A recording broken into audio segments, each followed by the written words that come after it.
Welcome to ஒலி பெட்டகம். இந்த வீடியோவில் நம்ம என்னது கேட்க போகிறோம்னா, சொப்பன மலர்கள் கதையின் 2வது பகுதி. நம்ம சேனலை இது வரைக்கும் சப்ஸ்கிரைப் பண்ணாதவங்க சப்ஸ்கிரைப் பண்ணுங்க. பக்கத்தில் இருக்கிற பெல் ஐக்கானை கிளிக் பண்ணி ஆல்ங்கிற ஆப்ஷனை ப்ரெஸ் பண்ணுங்க. ஸோ தட் நான் போடுற கதைகளை உடனுக்குடனே நீங்கள் கேட்கலாம். வாங்க கதைக்குள்ள போகலாம். கல்பனா ஜெயராமின் வீட்டு கதவுகள் இந்த கல்லூரி இளஞ்சிட்டுகளுக்காக எப்பொழுதும் திறந்தே கிடக்கும். எங்க லெக்சரரை விட நீங்க சொல்லித்தர பாடம் நல்லாவே மண்டையில ஏறுதுக்கா. நீங்க ஏன் எங்க காலேஜ்லயே லெக்சரரா வந்திருக்க கூடாது? அப்படி வந்திருந்தா நீங்க எந்த சப்ஜெக்டை டீச் பண்றீங்களோ அதைத்தான் நாங்க அத்தனை பேரும் விருப்ப பாடமா எடுத்துப்போம். இப்படி சொல்லும் பெண்களில் இன்று நித்யாவும் ஒருத்தி. தோ இப்பொழுது கூட ஊரை சுற்றி பார்க்கும் சாக்கில் கல்பனாவுடன் கிளம்பியாயிற்று. மற்ற மாணவிகளுக்கு பழகிய ஊர்தான் என்றாலும் நித்யாவுக்கு எல்லாமே புதுசு. சிரிக்க சிரிக்க பேசும் கல்பனாவும் பெண்கள் பக்கம் அதிகம் திரும்பாமல் அதே சமயத்தில் மனைவியின் பேச்சை ரசித்து அவ்வப்பொழுது தனது விமர்சனத்தையும் தரும் அவள் கணவன் ஜெயராமையும் நித்யா இமைக்காமல் பார்த்து கொண்டே இருந்தாள். எப்பேற்பட்ட அழகான ஜோடி! அவள் மெதுவாக புவனாவின் காதில் கிசுகிசுக்க, புவனா ஆமோதிக்க, அவர்களது கார் நகைக்கடை வாசலில் நிற்க, கல்பனா எதிர்சாரியில் நின்றிருந்த வாலிபர் குழாமை நோக்கி நடந்தபோது நித்யாவுக்கு எரிச்சல் பற்றி கொண்டு வருகிறது. இதுகள் நாம எங்க போனாலும் வருமா? வேற வேலை உனக்கு தெரியுமோ? நம்ம காலேஜ்ல படிச்ச சசிங்கிற பொண்ணு ட்ரக் அடிக்டா ஆனதுக்கு கூட இவங்க தான் காரணம்னு பேசிக்கிறாங்க. புவனாவின் வார்த்தைகள் நித்யாவின் நெஞ்சில் மிக கசப்பாய் இறங்குகிறது. சசியை பத்தி உனக்கு என்ன விவரம் வேணும் பரத்? கல்பனா ஆச்சரியத்துடன் கேட்கிறாள். பரத் பொது இடத்தில் இது பற்றி விவரமாக பேச தயங்குகிறான். அவனது தயக்கத்தை புரிந்து கொண்டவள் போல அவள் சிரிக்கிறாள். எங்க வீட்டுக்காரரே உங்க அண்ணாவை ஒரு நாள் சாப்பிட கூப்பிடணும்னு சொல்லிக்கிட்டு இருக்கார். நீயும் ஏன் உங்க அண்ணாவோட எங்க வீட்டுக்கு வரக்கூடாது? அப்போ உன் சந்தேகங்களை சொல்லு, என்னால முடிஞ்ச வைக்கும் தீர்த்து வைக்கிறேன். அவள் நகைக்கடையை நோக்கி மெல்ல நடக்கிறாள். அவள் போன பின்பும் அவளது இனிமையான சுகந்தம் காற்றில் கலந்து இளைஞர்களை ஒருவித மயக்கத்தில் ஆழ்த்துவது போல. பரத் காரில் இருந்து இறங்கிய பெண்கள் கூட்டத்தில் ஒற்றை வைரமாக ஜொலித்த நித்யாவை வைத்த கண் வாங்காமல் பார்த்து கொண்டே நிற்கிறான். உண்மையிலேயே இதுதான் அழகு. டே கேக்கே, இது வரைக்கும் எந்த பெண்ணுக்கும் 100 மார்க் போட்டதில்லைன்னு கூறப்பட்டுக்குவியே. இப்ப கொடுக்குறேன் 100க்கு 100. எங்க உன் நோட் புக் போட்டுக்க. ஏண்டா இத்தனை நேரமா புலம்பிக்கிட்டு இருக்கனே, உங்ககிட்ட ராமாயணமா சொன்ன? நம்ம பொக்கிஷமான அந்த நோட்டையே கிழிச்சு போட்டுட்டடா அந்த பாவி.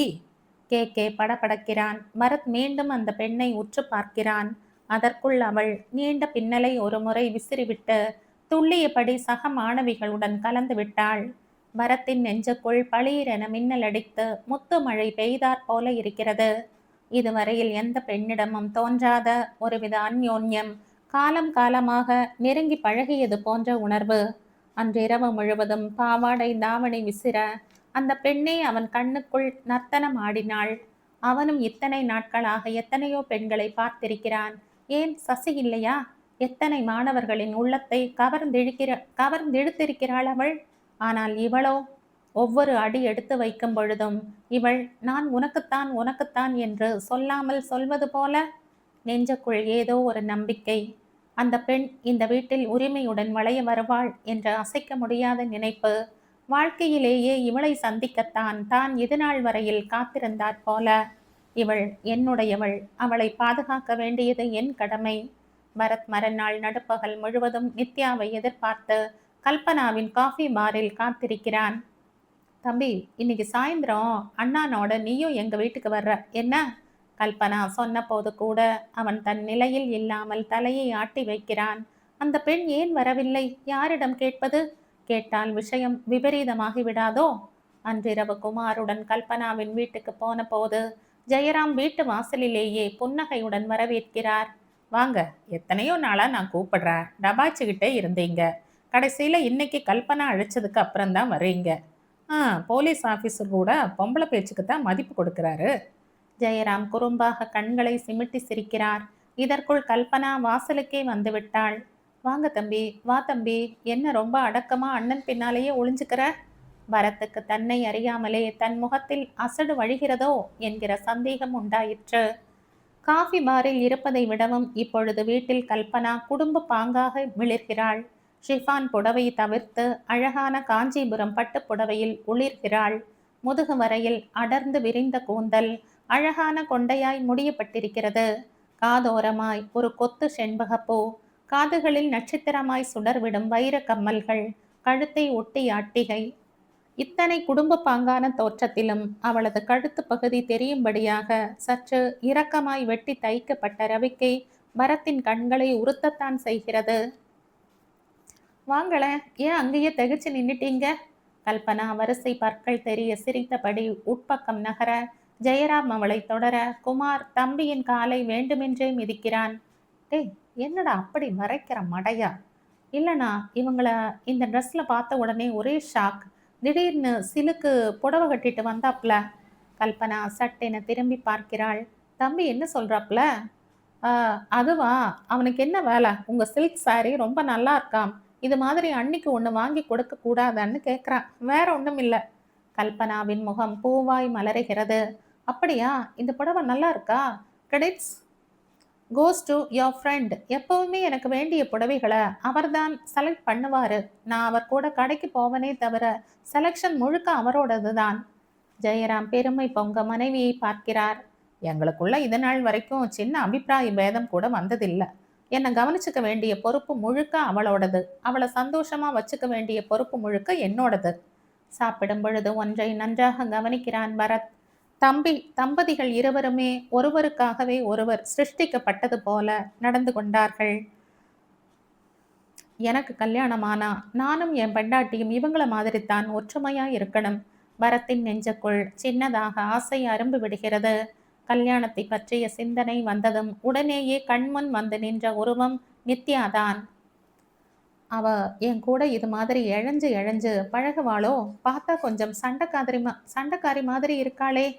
அவன் தனக்குள் மூழ்க, கல்பனாதான் அவனை நினைவுலகுக்கு கொண்டு வருகிறாள். சசியை பத்தி என்னவோ கேட்டியே? அவளை பத்தி உங்களுக்கு என்ன விவரம் தெரியுமோ அதை சொன்னா. கல்பனா கண்களை மூடி சற்று நேரம் மௌனமாய் இருக்கிறாள். சசிங்கிறது சிவப்பா ஒடிசலா துருதுருன்னு இருக்குமே, அந்த பொண்ணு தானே? ஆமா, ரொம்ப நல்ல பொண்ணு. என்கிட்ட மரியாதையா நடந்துக்கும். கொஞ்சம் வீட்டு நினப்பு அதிகம். வந்த புதுசுல ஹாஸ்டல் சாப்பாடு ஒத்துக்காம திண்டாடி போச்சு. அடிக்கடி நம்ம வீட்டுக்கு வரும். இடியாப்பம், குழா புட்டு இதெல்லாம் பண்றப்ப மறக்காம எனக்கு கொஞ்சம் எடுத்து வச்சிடுங்க அக்கான்னு சொல்லும். அது சரி, அவளுக்கும் தேவேந்திரா ஜுவல்லர்ஸ் முதலாளி மகனுக்கும் ஏதாவது தொடர்பு இருந்ததா? குமார் தம்பியை ஆச்சரியத்துடன் பார்க்கிறான். இவன் எங்கிருந்து இப்படி ஒரு தகவலை சேகரித்தான்? கல்பனாவின் விழிகளிலோ வியப்பு பளிரிடுகிறது. தேவேந்திரா ஜுவல்லர்ஸ் பையனுக்கும் சசிக்கும் தொடர்பா? சிச்சி, அந்த பையனுக்கு கல்யாணமாகி ஒரு குழந்தை கூட இருக்கு தம்பி. என்னங்க, அவனுக்கு கல்யாணமாகி 2 வருஷம் இருக்குமா? அவள் தன் கணவனை பார்த்து கேட்கிறாள். ஓ, தாராளமா. 82 ஜூன்ல கல்யாணம்.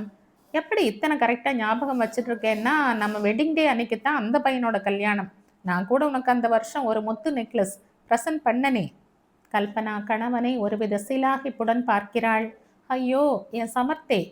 கல்பனாவின் இந்த வார்த்தைகள் ஜெயராமையும் குமாரையும் குலுங்கி குலுங்கி சிரிக்க வைத்தாலும் பரத் சிரிக்கவில்லை. ஏற்காடு ரோடில் அவனுடன் சசியை பார்த்ததாக கௌதம் சொன்னானே, அது எப்படி? அவன் தன் சந்தேகத்தை பட்டென கல்பனாவின் முன் உதற அவள் வாய்விட்டு சிரிக்கிறாள். முதல்ல கௌதமுக்கு ஒரு மூக்கு கண்ணாடி வாங்கி மாட்டு. தேவேந்திரா ஜுவல்லர்ஸ் முதலாளி பையன் இருக்கானே ரவி, சரியான பெண்டாட்டி தாசன். அவன் பெண்டாட்டி அசப்பல பார்த்தா சசி மாதிரி தான் இருப்பா. நிறம், முகம் எல்லாமே. நல்ல காலம். என்கிட்ட சொன்ன மாதிரி வேற யார்கிட்டையும் சொல்லாத. ரவி பெண்டாட்டி காது வரைக்கும் விஷயம் போச்சுன்னா அவ்வளவுதான். அடுத்த நிமிஷமே பிறந்த வீட்டுக்கு மூட்டையை கட்டிடுவா. பரத் குழப்பத்துடன் கல்பனாவையே பார்த்தபடி உட்கார்ந்திருக்கிறான். பரத் அண்ணன் குமாருடன் கல்பனா ஜெயராம் வீட்டில் சசியை பற்றி பேசி கொண்டிருந்த அதே நேரத்தில் ஹாஸ்டலில் படுக்கையில் குப்புறப்படுத்தவாறு நித்யா தனது அரைவாசிகளான புவனாவையும் லதாவையும் கண் கொட்டாமல் பார்த்து கொண்டிருக்கிறாள். அவர்களோ அதே அறையில் மூன்றாவதாக ஒரு ஜீவன் இருப்பதையே மறந்து போனவர்களாக மும்முரமாக பேச்சில் ஈடுபட்டிருக்கிறார்கள். பேசப்படும் விஷயம் சுவாரஸ்யமானது. அவர்களை பொறுத்தவரையில் நித்யாவுக்கோ இன்னும் இது பற்றி சரியான எந்த ஒரு முடிவுக்குமே வர முடியவில்லை. லதா ஒருவனை காதலிக்கிறாளாம். புவனாவுக்கு இதில் ஆச்சரியமான ஆச்சரியம். அது எப்படி எனக்கு கூட தெரிவிக்காமல் இத்தனை நாள் மறைச்சு வச்சிருந்த? லதா நமட்டு சிரிப்புடன் தலையை குனிந்து கொள்கிறாள். ஏய், வேணும்ட்டே தானே என்கிட்ட இதை சொல்லல? மறுபடியும் புவனாவின் பொறுமல். சொல்லக்கூடாதுன்னு இல்லடி, லதா இழுக்கிறாள். அந்த கணத்தில் லதா ஏதோ பெரிய லட்சியத்தையே சாதித்து விட்டது போன்ற உணர்வு புவனாவுக்கு. காதல் இல்லாத கல்லூரி வாழ்க்கை என்ன வாழ்க்கை? உலகத்தில் இதை விடவும் சுவையான விஷயம் வேறென்ன இருக்கிறது? கல்லூரி திறந்து பாடங்கள் நடக்க தொடங்கியாகி விட்டது. ஏதோ நாளைக்கு பார்த்து கொள்ளலாம் என்கிற அசிரத்தையினாலேயே மாதங்கள் ஓடிவிட்டது. நித்யாவுக்கு இது முதல் ஆண்டு. ஆதலால் நெஞ்சுக்குள் பரீட்சையை பற்றிய பயம் இருந்தது. ஓரளவுக்கு அக்கறை எடுத்துக்கொண்டு படித்தாள் என்றே சொல்ல வேண்டும். புவனாவுக்கும் லதாவுக்கும் பரீட்சை கால பயங்கள் எதுவுமே இல்லை. என்னப்போ, இந்த செமஸ்டர் இல்லைன்னா அடுத்த செமஸ்டர், அலட்சியமாய் தலையை சிலுப்பியபடி அவர்கள் கூறுகையில் பிரமிப்பாக இருக்கும் நித்யாவுக்கு. அதை எப்படி படிக்காமலேயே பரீட்சை எழுத உட்காருகிறார்கள்? இந்த ஆச்சரியங்களை எல்லாம் தூக்கி சாப்பிடும்படியாக இருந்தது லதாவின் காதல் விவகாரம். காதலாமே காதல். நித்யா ஏதோ வார பத்திரிகைகளில் இந்த வார்த்தையை அடிக்கடி படித்திருக்கிறாள். உண்மையிலேயே காதல் என்று ஒன்று இருக்கிறதா? சினிமாக்களில் வரும் கதாநாயக நாயகியை போல பாட்டு பாடிக்கொண்டே லதாவும் அவள் காதலனும் மரத்தையும் தூணையும் சுற்றி சுற்றி வருவார்களோ? ஒரு சிறுமிக்கே உரிய வியப்புடன் அவள் லதாவையே வைத்த கண் வாங்காமல் பார்க்கிறாள். அவர் பேர் என்னடி? புவனாதான் குடைகிறாள். சொல்ல மாட்ட. சீப்பா, 3 கழுத வயசாறது, வெக்கமா? வெக்கமெல்லாம் இல்ல, அவர்கிட்ட சத்தியம் பண்ணி கொடுத்துருக்க. கல்யாணம் நிச்சயமாகிற வரைக்கும் யார்கிட்டையும் சொல்லாதேன்னு அவர் என்கிட்ட ரொம்பவும் கெஞ்சி கேட்டுண்டார். சரின்னு சொல்லி இருக்க. போடி, பெரிய பதிவிரத, புருஷன் கிழிச்ச கோட்டை தாண்டாதவ. பின்ன என்னை விட வயசுலையும் படிப்பிலையும் அந்தஸ்துலேயும் ரொம்பவும் உயர்ந்த மனுஷர். என்னையும் ஒரு பொருட்டா மதிச்சு சத்தியம் வாங்கிட்டு இருக்கார். அதை நான் காப்பாற்ற வேண்டாமா? ஓஹோ, ரொம்பவும் பெரிய மனுஷரோ? ஆ, இந்த ஊர்ல பாதி அவரோடது. சொந்தத்துல 2 ஹோட்டலும் ஒரு ஏசிய தியேட்டரும் இருக்கு. இதை தவிர மதுரையில். போதும் தாயே, நிஜமாவே பெரிய மனுஷன்தான், நான் ஒத்துக்கிறேன். இத்தனை பெரிய பணக்காரர்னா வயசு என்ன? ஒரு 40 45 இருக்குமா? சீப்பா, இன்னைக்கெல்லாம் இருந்தா 28 வயசுக்கு மேல இருக்காது. லதா அரை கண்களை மூடியபடி சொல்கிறாள். தனது பிரியத்துக்குரியவனை பற்றி பேசும் பொழுதே ஒருவித மயக்கம் அவளை சூழ்வது போல. அவன் பணக்காரனாம், வாட்ட சாட்டமானவனாம், இவளிடம் உயிரையே வைத்திருக்கிறானாம். அப்பாவுக்கு இந்த கல்யாணத்தில் இஷ்டமே இல்லையாம். அவரை சம்மதிக்க வைக்கத்தான் அவன் ஏகப்பட்ட முயற்சிகள் எடுத்து கொண்டிருக்கிறானாம். எப்படியும் இன்னும் 1 வருடம் பொறுத்தால் இந்த ஊரே வியக்கும்படி ஜாம் ஜாம் என்ற கல்யாணத்தை நடத்தி விடலாமாம். ரகசிய கல்யாணத்திலோ பதிவு திருமணத்திலோ அவனுக்கு துளி கூட விருப்பமே இல்லையாம். அவ்வப்பொழுது அவளுக்காக ஷிஃபான் புடவைகளும் மேக்கப் உபகரணங்களும் சென்ட் வகைகளும் வாங்கி தருவதுண்டாம். லதா தன் பெட்டியை கட்டிலுக்கடியில் இருந்து இழுத்து அவன் வாங்கி தந்தவைகளை எடுத்து அவர்கள் இருவரின் முன்னும் கடை பரத்துகிறாள். நிஜமாவே பிரமாத செலக்ஷன் டி, புவனா மாய்ந்து மாய்ந்து புலம்புகிறாள். அத்தனை நேரமும் மௌனமாய் இவர்களை பார்த்து கொண்டிருந்த நித்யா மெதுவாக யோசித்து ஒரு கேள்வி கேட்கிறாள். இதெல்லாம் ஏதுடின்னு உங்க வீட்டில் கேட்க மாட்டாங்களா? லதா அவளை பார்த்து புன்னகைக்கிறாள். இதையெல்லாம் யார் வீட்டுக்கு எடுத்துட்டு போவாங்க? அப்படியே எடுத்துட்டு போனாலும் ஏதோ பாக்கெட் மணியை சேர்த்து வச்சு வாங்கினேன்னு சொல்வனே தவிர நிஜத்தை சொல்ல முடியுமா? சொன்னாதான் எல்லாரும் சும்மா இருப்பாங்களா? என்னைக்கு இருந்தாலும் ஒரு நாள் இந்த விஷயம் உங்க அம்மா அப்பாவுக்கு தெரிய வராமலா போகும்? இப்படியெல்லாம் பயந்துட்டு இருந்தா காதலிக்கவே முடியாது. ஏ நித்யா, காதலிக்கவும் ஓரளவுக்கு துணிச்சல் வேணும்டி. புவனாவின் இளக்காரமான வார்த்தைகள். என்னதான் எல்லா நாகரிகங்களையும் நித்யா பழகி கொண்டாலும் இந்த காதல் விவகாரம் மாத்திரம் கொஞ்சம் நெருடத்தான் செய்கிறது. அவளுக்கு தெரிந்து அவளது வீட்டில் கல்யாணத்துக்கு முன்னால் யாரும் யாரையும் காதலித்ததில்லை. அப்பா அம்மாவின் எதிரில் பெரிய அண்ணா தன் மனைவியிடம் பேசவே பயப்படுவான். அவளை பார்த்து அவன் சிரிக்கும் சிரிப்பு கூட தயக்கத்துடன் இதழ் கடை உடனே தேங்கி போகும். அவ்வளவு ஏன், அப்பாவே தன் குழந்தைகளின் எதிரில் அம்மாவிடம் ஏதாவது தன் மனைவியிடம் பேச மாட்டார். எதுவானாலும் ம் ம் ம் என்கிற ஜாடைதான். ஒரே ஒரு முறை நித்யாவின் 2வது அக்காவை தானே வலிய பெண் கேட்டு வந்தான் ஒருவன். உங்க பொண்ணை இப்படி கோயில்ல கடை தெருவில் பார்த்துருக்க சார். அது என்னமோ கல்யாணம் பண்ணிண்டா இவளைத்தான் பண்ணிக்கணும்னு மனசுக்குள்ள ஒரு எண்ணம் விழுந்துடுத்தோ. நானும் உங்க ஜாதிதான். எங்க அப்பா ஸ்கூல் வாத்தியாரா இருந்து ரிட்டையர் ஆகி இப்ப. அவன் தன்னை பற்றி முழுக்க சொல்லி முடிக்கும் முன்பே வாசற்பக்கம் கையை காட்டினார் அப்பா. தயவு செஞ்சு வெளியில போங்க. சார், என் பொண்ணுக்கு இப்ப கல்யாணம் பண்ற உத்தேசம் இல்லை. அப்படியே பண்றதா இருந்தாலும் நிச்சயமா நீங்க அவ புருஷனா ஆக மாட்டேன். சார், என்னையா கோயில்லையும் கடத்தெருவிலையும் பார்த்ததுல காதல் வந்துடுச்சோ? எனக்கு இந்த காதல் சமாச்சாரமே பிடிக்காது. Get out. அவன் தலையை குனிந்தபடி வெளியேற அடுத்த நிமிடமே உட்பக்கம் பார்த்து அண்ட சராசரமே கிடுகிடுப்பது போல கத்தினார். ஏய், எங்கடி அவ? இங்க வாடி.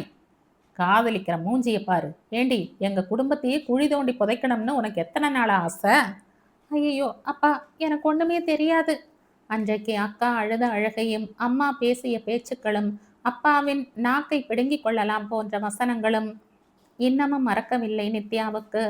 லதாவை தன் அக்காவுடன் ஒப்பிட்டு பார்க்க முயன்று தோற்று போனவளாய் மறுபடியும் அவள் புறம் பார்வையை திருப்ப அவள் இது எதுவுமே பாதிக்காதது போல ஏதோ ஒரு மாத்திரையை தண்ணீருடன் குடித்துவிட்டு படுக்கையில் விழ, ஏ என்னடி, கருத்திட மாத்திரையா?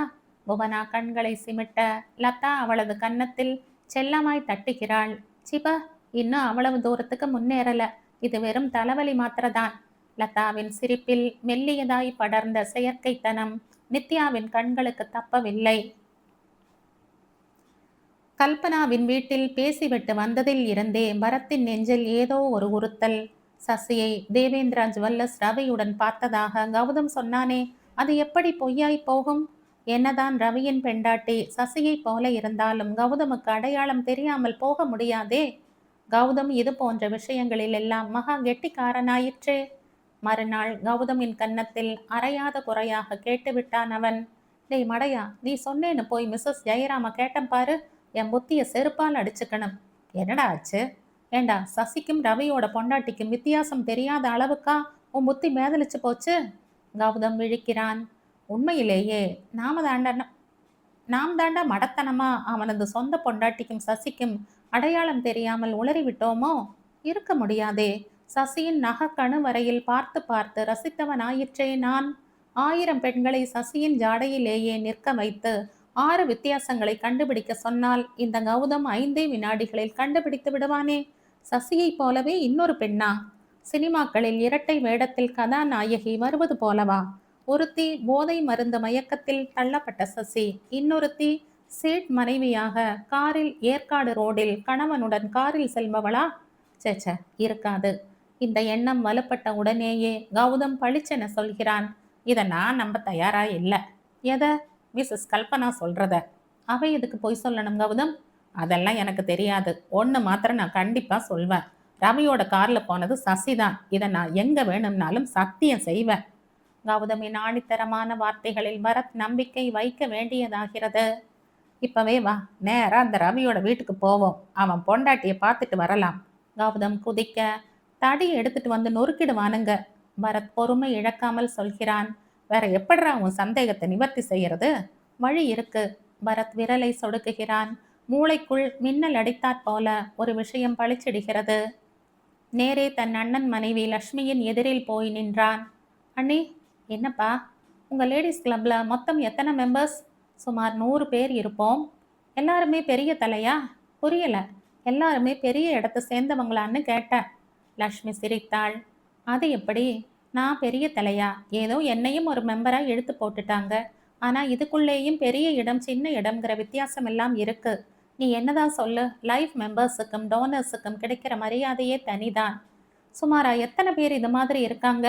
10 பேர். அதுல மிஸ்ஸஸ் ரவியும் ஒருத்தியா? எந்த ரவி? அதான் அண்ணி, தேவேந்திரா ஜுவல்லர்ஸ் ரவி. நான் அவரோட ஒய்ஃபை பத்தி பேசுறேன். அவ இந்த ஊர்ல இருக்கிற எல்லா சங்கங்கள்லேயும் மெம்பர்னு கேள்விப்பட்டனே. ஓ, அவளை சொல்றியா? லக்ஷ்மி உதட்டை சுழிக்கிறாள். எல்லா சங்கங்கள்லேயும் மெம்பர் ஆறது பெரிய விஷயம் இல்ல. கிளப்ல நடக்கிற எல்லா மீட்டிங்குக்கும் வருவாளான்னு கேட்டுப்பாரு. மாட்டாளே. ஆண்டு விழா சமயத்துல நான் தான் நகைக்கடை முதலாளியோட பெண்டாட்டிங்கிற மாதிரி எல்லா நகையையும் அள்ளி போட்டுண்டு குரூப் போட்டோவுக்கு போஸ் கொடுப்பா. இந்த லட்சணத்துல இவள் எல்லாம் கமிட்டி மெம்பர் வேற. அவ போட்டோ ஏதாவது உங்ககிட்ட இருக்கா? எதுக்காக அவ போட்டோவனா? படபடவென்று சொல்லிக்கொண்டே வந்த லக்ஷ்மி கொஞ்சம் நிறுத்துகிறாள். பரத்தை பார்த்து புன்னகைக்கிறாள். ஓ, அண்ணாவோட முத்தி தம்பிக்கும் இல்லாம போயிடுமா? என்ன விஷயம்? சொல்ல மாட்டியா? அப்பா, இதுலயும் உனக்கு உங்க அண்ணா புத்தி தான். இரு, 2 மாசத்துக்கு முன்னால கிளப் ஆனுவல் டே நடந்தது. ஆண்டு விழா மலர் ஒன்று போட்டாங்க, அதில் அவள் ஃபோட்டோ இருக்கும். லக்ஷ்மி மூட்டையாய் கட்டி வைத்திருந்த பழைய பத்திரிகை குவியலில் இருந்து அந்த மலரை தேடி எடுத்து அவன் முன் நீட்ட, எது அவ? தோ செக்ரட்டரி பக்கத்துல நிக்கிறாளே அவதான். லக்ஷ்மி சுட்டி காட்டிய புகைப்படத்தில் உயரமான பெண்மணிக்கு பக்கத்தில். இவளா? இவளா சசியை போல இருப்பவள்? இவளா ரவியின் மனைவி? தாராளமாய் மிக சுதந்திரமாய் பெருத்த உடம்பு. குரூப் போட்டோவில் அவள்தான் கணிசமான இடத்தை ஆக்கிரமித்திருந்தாள். வலது பக்க தோள் வழியே அவர்கள் மரபுப்படி கட்டியிருந்த பட்டு புடவை. மற்றபடி லக்ஷ்மி சொன்னது போல ஏகப்பட்ட நகைகள். முகம் மாத்திரம் முற்றிய பரங்கி பழம் மாதிரி இருந்தது. கன்னத்து சதை தொங்கலில் கண்கள் இருக்குமிடமே தெரியவில்லை. இத்தனை செழுமையான தோற்றத்தையும் மீறிக்கொண்டு அந்த முகத்தில் படர்ந்திருந்த ஒருவித சோகம். அது சோகமா? இல்லை அளவுக்கு மீறி பெருத்தவர்களின் முகத்திலேயே கூடிக்கொண்டிருக்கும் நிரந்தர அலுப்பா? புரியவில்லை. மொத்தத்தில் இவளுக்கும் சசிக்கும் ஏணி வைத்தால் கூட எட்டுகிற தூரம் இல்லை. அதை எப்படி கல்பனா சசியை இவளுடன் ஒப்பிட்டாள்? கௌதம் சொன்ன வார்த்தைகள் மண்டைக்குள் சவுக்கை சொடுக்கி இழுத்தாற் போல. மிஸ்ஸஸ் கல்பனா சொல்றத நான் நம்ப தயாரா இல்ல. பரத் தலைமுடியை பீய்த்து கொள்கிறான். கல்பனா எதற்காக பொய் சொல்ல வேண்டும்? சசி அந்த ரவியுடன் சுற்றியதை மறைக்க பார்க்கிறாளா? அதில் இவளுக்கு என்ன லாபம்? இவள் சசியை இக்கட்டிலிருந்து மீட்க நினைக்கிறாளா? இல்லை ரவியை பாதுகாக்க விரும்புகிறாளா? ரவிக்கும் இவளுக்கும் என்ன சம்பந்தம்? அந்த கணமே மோட்டார் சைக்கிளை உதைத்து கிளப்பி கல்பனாவின் காஃபி பார் இருந்த பக்கம் பறக்கிறான் பரத். அந்த நேரத்தில் கல்லூரி கும்பல் அதிகம் இருக்காது. பரீட்சைக்கு படிக்கும் ஹாஸ்டல் மாணவிகள் யாராவது வார்டனின் அனுமதியுடன் வந்தால் உண்டு. அவன் போன போது பாரில் லதாவும் புவனாவும் கல்பனாவிடம் இழைந்து கொண்டிருக்கிறார்கள். நித்யா ஒரு கையில் தேநீர் கோப்பையும் மறு கையில் புத்தகமுமாய் ஒரு மேஜையில் உட்கார்ந்திருக்கிறாள். அந்த நேரத்தில் அவனை அங்கு எதிர்பாராத கல்பனாவின் கண்கள் ஆச்சரியத்தில் விரிகிறது. வா தம்பி. பரத் ஒவ்வொரு அடியையும் அழுத்தமாக எடுத்து வைக்கிறான். காதலில் விழுந்தவர்கள் கனவில் மிதப்பார்கள் என்பதை நித்யா கேள்விப்பட்டிருக்கிறாள் தான். அதற்காக இப்படியா? லதாவின் போக்கு புரிபடவே இல்லை அவளுக்கு. அவளுக்கு மட்டுமில்லை, லதாவின் இனிய சிநேகிதியான புவனாவுக்குமே அவளது திடீர் மாற்றம் புரியத்தான் இல்லை. ஏய் என்னடி இது, பரீட்சை நெருங்கிறது, இப்படி பாடத்தை படிக்காம படுத்துக்கிட்டே இருக்க? புவனா அவளது தோளை பிடித்து உலுக்க, அவளோ அரை கண்ணை திறந்து சிநேகிதியை பார்த்து அர்த்தமற்ற சிரிப்பொன்றை உதிர்த்துவிட்டு புரண்டு படுத்து கொள்கிறாள். உடம்பு சரியில்லையா லதா? நித்யாவின் கேள்விக்கும் இதே சிரிப்பு தான் பதில். என்ன சிரிப்பு இது? கண் இமைக்குள் என்ன கனவு கண்டு சிரிக்கிறாள்? கழுத்து வரையில் ரசாயனமும் பௌதீகமும் கணிதமும் அழுத்தும் பொழுது எப்படி இவளால் கவலை இல்லாமல் சிரிக்க முடிகிறது? இத்தனைக்கும் பாடங்களை எல்லாம் படித்து முடித்து விட்டவளாகவும் தெரியவில்லையே. ஒரு முறை வகுப்பில் பாடத்தை கவனியாமல் விட்டத்தை பார்த்து சிரித்து கொண்டிருந்ததற்காக வெளியேற்றப்படுகிறாள். அப்பொழுது கூட வருத்தப்படவில்லை அவள். சிரித்து கொண்டே வெளியேறுகிறாள். இது மட்டுமில்லை, ஒரு நாள் நள்ளிரவுக்கு மேலாகியும் இவள் அறைக்கு வந்து சேரவே இல்லை. வார்டனுக்கு கோபமாவது கோபம். அதெப்படி? என்கிட்ட பர்மிஷன் வாங்காம வெளியில போனா? வரட்டு, அவ பேசிக்கிற. அன்றிரவு லதாவின் சிநேகிதிகளான புவனா நித்யாவை தவிர மற்றும் சில மாணவிகளும் தூங்காமல் விழித்திருந்து வெளியே சுற்றிவிட்டு திரும்பும் அவளை வரவேற்க தயாராக காத்திருக்கிறார்கள். நித்யாவினால் வார்டனின் முகத்தை நிமிர்ந்து பார்க்க கூட முடியவில்லை. கவலையும் கடுப்பும் சேர்ந்து அந்த முகம் தனது இயல்பான லட்சணத்தில் இருந்து விடுபட்டு பார்க்க சகிக்காததாய் மாறிவிட்டிருந்தது. அவ எங்க போறேன்னு உங்ககிட்ட சொல்லலையா? வார்டன் புவனாவையும் நித்யாவையும் கேள்வி மேல் கேள்வி கேட்டு குடைந்து கொண்டிருந்த நேரத்தில்தான் இருட்டில் கல்லூரி காம்பவுண்டு சுவரில் ஏறி குதித்த உருவத்தை பார்த்து வாட்ச்மேன் கூச்சலிடுகிறான். ஏய் யாரது? நான் தான். யாரு? லதா பொண்ணா? வாமா, வார்டன் உனக்காக வெராந்தாவிலேயே உட்கார்ந்துட்டு இருக்காங்க. இருக்கட்டுமே, எனக்கு என்ன பயம்? என்ன பயமா? அந்த அம்மாவோட குணம் தெரியுமில்ல. அட சத்தம் போடா. வாட்ச்மேன் திறந்த வாயை மூட மறந்து நிற்கிறான். இன்று வரையில் அவனது வயதுக்கு மதிப்பு கொடுக்காத பெண்களே அந்த கல்லூரியில் இல்லை என்றிருந்தது போக, நேற்று முளைத்த இளசு டா போடுவதாவது? கல்லூரி முதல்வர் கூட என்ன ராமையா, எப்படி இருக்கீங்க என்று தானே கேட்பார். ஏன் நேற்று வரையில் இந்த பெண் லதா இவனிடம் எத்தனை மரியாதையாக நடந்து கொண்டிருக்கிறாள். அவன் பார்த்து கொண்டிருக்கும் பொழுதே அவள் திமு திமுவென ஹாஸ்டலுக்குள் நுழைய வார்டனின் அதட்டல் காதை பிளக்கிறது. நில்லு, எங்கிருந்து வர்ற? அதை கேட்க நீ யாரு? என்னது, நீ யாரா? என்னம்மா, வீட்டுக்கு போகணும்னு ஆசையா இருக்கா? உன்னை பாதுகாக்க வேண்டியது, வரம்பு மீறினா அடக்க வேண்டியது என்னோட பொறுப்பு. அதுக்கு தான் எனக்கு சம்பளம் தர்றாங்க. ஆமா போ, பொல்லாத சம்பளம். இத பாரு, உனக்கு சம்பளம் போறலைன்னா என்கிட்ட சொல்லு, நான் போட்டு தர்றேன். என்கிட்ட நிறைய பணம் இருக்கு. வார்டன் அதற்கு மேலும் பொறுக்க முடியாதவராய் அவளது கன்னத்தில் பளீரென அறைய, அவ்வளவுதான். லதா வாயில் வரக்கூடாத வசை மொழிகளை எல்லாம் உபயோகித்து அவரை திட்டத் தொடங்கிவிட்டாள். You bloody, என்னையாடி அரைஞ்ச? உன்னை என்ன பண்றேன் பாரு. நான் சாதாரணமான பொம்பளை இல்லடி, இந்த ஊர் பெரிய மனுஷனோட பொண்டாட்டி. என்ன பாக்குற? கழுத்துல தாலி இல்லையேனா? கழுத்துல தொங்காட்டி என்னடி? சத்தியமா இவள் சுய நினைவுடன் பேசவில்லை. ஏதோ ஒன்று இவளை இப்படி பேச செய்கிறது என்பது வார்டனுக்கு மட்டுமல்ல, நித்யாவுக்கும் புவனாவுக்கும் கூட புரிகிறது. ஏய், இவளை உள்ள அழைச்சிட்டு போங்க. சுற்றி நின்ற பெண்களில் 2 பேரிடம் சொல்லிவிட்டு வேகமாய் அந்த இடத்தை விட்டு நகருகிறாள் வார்டன். கட்டிலில் கொண்டு வந்து விடப்பட்ட லதா வெகு நேரம் வரையில் ஏதோ ஒருவித ஆனந்த லயிப்பிலேயே இருந்தாள்.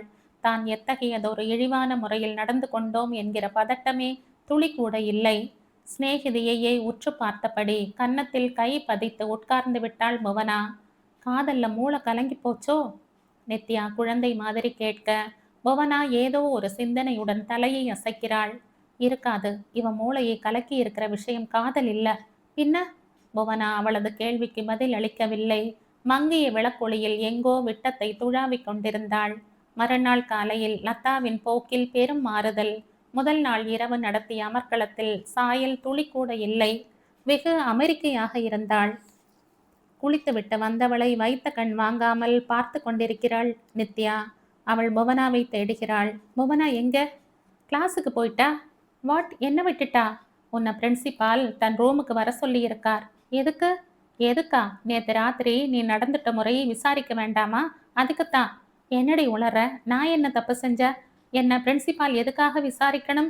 லதா தன் ஈரத்தலையை சுற்றி கட்டி இருந்த டவலை பிரித்து ஒரு முறை உதறி விட்டபடி கேட்க, நித்யா அவள் எதிரில் இடுப்பில் கை வைத்து நிற்கிறாள். நிஜமாத்தான் சொல்ற? என் பேச்சுல நம்பிக்கை இல்லைன்னா பக்கத்து ரூம் கேர்ள்ஸை கேளு. ராத்திரி 2 மணிக்கு காம்பவுண்டு சுவர் ஏறி ஹாஸ்டலுக்கு வந்திருக்க.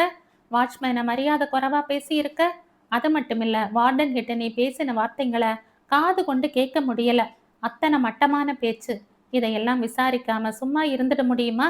ஏ ஏ எதுக்காக அடற? நித்யா லதாவின் முகம் போன போக்கை பார்த்து பதறி போகிறாள். அவளோ பிரிந்த கூந்தலுடன் அப்படியே கட்டிலில் அமர்ந்து முகத்தை மூடிக்கொண்டு அழத் தொடங்குகிறாள். சத்தியமா இந்த மாதிரி எல்லாம் நான் பேசவே இல்லடி. நீ பேசலன்னா உனக்குள்ள இருந்து யார் பேசினது? தெரியல. சரி, அது போகட்டும். ராத்திரி 2 மணி வரைக்கும் எங்க போயிருந்த? 2 மணியா? அத்தனை நேரமா நான் வெளியில இருந்தேன். அவர் என்கிட்ட 6 மணி 6 தான் ஆறுதுன்னு சொன்னார். யார் அவரு? கேட்கிறேன் இல்ல, யார் அவரு? லதா திடீரென இறுகி போகிறாள். கன்னங்களில் வழிந்து கொண்டிருந்த கண்ணீரை துடைத்து கொண்டு எழுந்திருக்கிறாள். இப்ப என்ன? பிரின்சிபாலை பார்த்து மன்னிப்பு கேட்டுட்டு கிளாஸுக்கு போகணும், அவ்வளவுதானா? இதோ போறேன். அவள் ஈரம் சொட்டும் கூந்தலை தளர பின்னலிட்டபடி பிரின்சிபாலின் அறையை நோக்கி நடக்கிறாள். கல்பனா ஜெயராமை உடனே பார்த்து தன் கையில் இருந்த ஆண்டு விழா மலரை நீட்ட வேண்டும் என்கிற ஆவேசத்துடன் தான் வந்தான் பரத். வா தம்பி. அவளின் குரல் இனிமை ஒரு நிமிஷத்துக்கு அவனை தடுமாற வைத்தாலும் அடுத்த நிமிஷமே சமாளித்து கொள்கிறான். இந்த நேரத்துல எங்க தம்பி? இதை பத்தின சந்தேகத்தை தெளிவுபடுத்திட்டு போகலாம்னு வந்த. அவன் ஆண்டு விழா மலரை அவள் முகத்துக்கு எதிரே நீட்ட ஒரு கணம் அசந்து போனாலும் அடுத்த கணமே வாய்விட்டு சிரிக்கிறாள் கல்பனா. ஓஹோ, ரவி பெண்டாட்டிய பத்தின சந்தேகமா? இங்க பாரு, போன வருஷம் ஆண்டு விழாவுக்கு நான் போகல. ஆனா போனவங்க எல்லாரும் சொன்னாங்க ரவி பெண்டாட்டி பயங்கரமா ஊதி போயிட்டான்னு. இப்ப எப்படி இருக்காளோ தெரியல தம்பி. இந்த உடம்பு விஷயத்துல பொம்பளைங்க ரொம்ப மோசம். ஒரே சீரா பாத்துக்க மாட்டாங்க. நான் கூட பியூட்டி பார்லர் ஆரம்பிக்கலாம்னு இருக்கேன். அவள் கண்களை சிமிட்டி தோளை குலுக்கியபடி சொல்ல அவன் சடார் என திரும்புகிறான். அப்ப நான் வரேன். இரு, வந்ததுதான் வந்த. ஒரு கப் காஃபி சாப்பிட்டுட்டு போ. கல்பனா மிக சுவாதீனமாக அவன் கையை பற்றி இழுத்து போய் ஒரு மேஜையின் முன் உட்கார்த்தி வைக்கிறாள். அப்பொழுதுதான் அந்த 3 பெண்களையும் கவனிக்கிறான் பரத். நித்யா இவன் புறம் திரும்பவே இல்லை. வேண்டுமென்றே இவனது பார்வையை தவிர்ப்பது போல அமர்ந்திருந்தாள். புவனாவோ ஏதோ ஒரு குருட்டு யோசனையுடன் அவன் புறம் திரும்பி பார்த்தவள் சின்னதாய் ஒரு ஹலோ சொல்லிவிட்டு சிக்கனமாய் சிரித்துவிட்டு மறுபடியும் காஃபி கப்பில் முகத்தை பதித்துக் கொள்கிறாள். லதா, அவளது பார்வை நேரே பரத் மேலேயே இருக்கிறது. இத்தனை செங்குத்தான பார்வையை இவளிடம் சந்தித்ததில்லை அவன். சாதாரணமாக பரத்தை பார்த்தாலே அவள் முகத்தில் எள்ளும் கொள்ளும் வெடிக்க ஆரம்பிக்கும். வாய்க்குள் முணுமுணுத்து தீர்ப்பாள். இன்றென்ன வந்தது? அவன் மீண்டும் ஒரு முறை அந்த கண்களை சந்திக்கிறான். அது எப்படி கண்ணின் கருமணிகள் ஆடாமல் அசையாமல் இப்படி குத்திட்டு பார்க்க முடிகிறது? இதற்குள் கல்பனா காஃபியை கொண்டு வந்து வைக்க ஸ்பூனால் காஃபியை கலக்கியபடி ஓரக்கண்ணால் மீண்டும் லதாவை பார்க்கிறான் அவன். அவள் பார்வை சத்தியமாக அவன் மீதுதான். திடீரென ஏதோ தோன்றுகிறது பரத்துக்கு. கையில் இருந்த காஃபி கப்புடன் அவசரமாக அந்த இடத்தை விட்டு நகர்ந்து போய் நின்று அங்கு இருந்து லதாவை பார்க்கிறான். அவள் பார்வை அவனுடன் நகரவில்லை. அவன் எங்கே உட்கார்ந்திருந்தானோ அங்கேயே. அப்படியானால் இவள் எங்கோ பார்த்து கொண்டிருக்கிறாள். ஒருவேளை இது இவர்களுக்குள் விளையாட்டோ? யார் அதிக நேரம் இமைக்காமல் இருக்கிறார்களோ அவர்களுக்கு 10 ரூபாய் என்ற பந்தயம் ஏதாவது வைத்திருக்கிறார்களோ? ஹேய்! பரத் நித்யாவை பார்த்து குரல் கொடுக்கிறான். அவள் பாம்பு போல விருட்டென தலையை உயர்த்தி அவனை பார்க்கிறாள். என்ன, அவகிட்ட ஏதாவது பெட் வச்சிருக்கீங்களா? எவகிட்ட? தோ அவ பேர் என்ன? சாரி, கேட்க இருந்தா ஊர் பேர் வயசெல்லாம் ஒழுங்கா சொல்வான்.